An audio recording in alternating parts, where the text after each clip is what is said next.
நாளை தமிழக பட்ஜெட் தாக்கல் செய்யப்பட உள்ள நிலையில் எதிர்க்கட்சித் தலைவர் உதயநிதி ஸ்டாலின் காலை கைது செய்யப்பட்டு தஞ்சாவூருக்கு விசாரணைக்காக அழைத்து செல்லப்பட்டார். இந்த நிலையில் இந்த மனு தொடர்பான விசாரணை சென்னை உயர்நீதிமன்றத்தில் நடைபெற்றது. அப்பொழுது உதயநிதி ஸ்டாலினை இன்றே விடுவிக்க ஆணையானது பிறப்பிக்கப்பட்டிருக்கிறது. இதுகுறித்த முழு விவரங்களுடன் இணைந்திருக்கிறார் எமது செய்தியாளர் ஜெகதீஷ். ஜெகதீஷ், வணக்கம். உதயநிதி ஸ்டாலினை விடுவிக்க உயர்நீதிமன்றம் உத்தரவு பிறப்பித்திருக்கு. இது குறித்த முழு விவரங்களை பதிவு செய்யுங்க. வணக்கம் பவித்ரா. காலையிலிருந்து தொலைக்காட்சி சேனல்கள் எல்லாமே மிகவும் பரபரப்பாக இயங்கிக் கொண்டிருக்கின்றன. காரணம், உதயநிதியை கைது செய்த நடவடிக்கை. திரிஷா பற்றி மறைமுகமாக பெயரை குறிப்பிடாமல் அவதூறாக பேசியதாக அவர் மீது 9 பிரிவுகளில் வழக்கு பதிவு செய்யப்பட்டு இன்று காலை பெருமளவில் போலீசார் குவிக்கப்பட்டு மிகுந்த பரபரப்புகளுக்கிடையில் எதிர்ப்புகளுக்கிடையில் உதயநிதி கைது செய்யப்பட்டு தஞ்சாவூர் அழைத்து செல்லப்படுகிறார். அங்கே விசாரணை நடத்தப்படும் என்று போலீசார் தெரிவித்தனர். இந்த நிலையில் உயர்நீதிமன்றத்தில் முன்ஜாமீன் கேட்டு உதயநிதி தரப்பில் மனு தாக்கல் செய்யப்பட்டது. அந்த மனு 12 மணிக்கு விசாரணைக்கு வரும் என்று எதிர்பார்க்கப்பட்டது.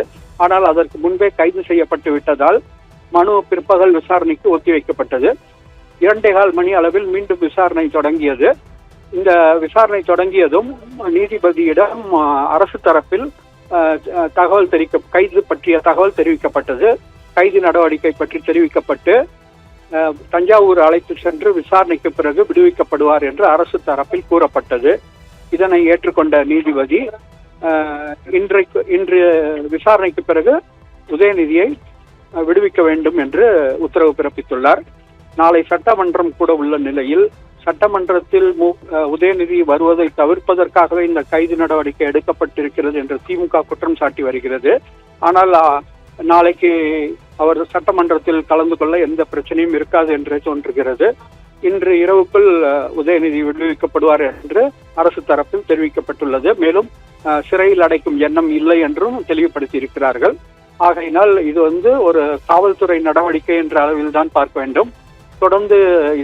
தொடர்ந்து அவரை சிறையில் அடைப்பதோ அல்லது சட்டமன்றத்தில் கலந்து கொள்ளாமல் தடுப்பதோ அரசுக்கு நோக்கம் இல்லை என்பதை அரசு தரப்பு நீதிமன்றத்தில் தெரிவித்துள்ளது.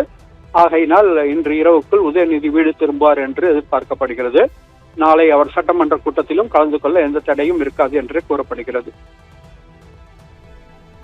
விவரங்களுக்கு நன்றி ஜெகதீஷ்.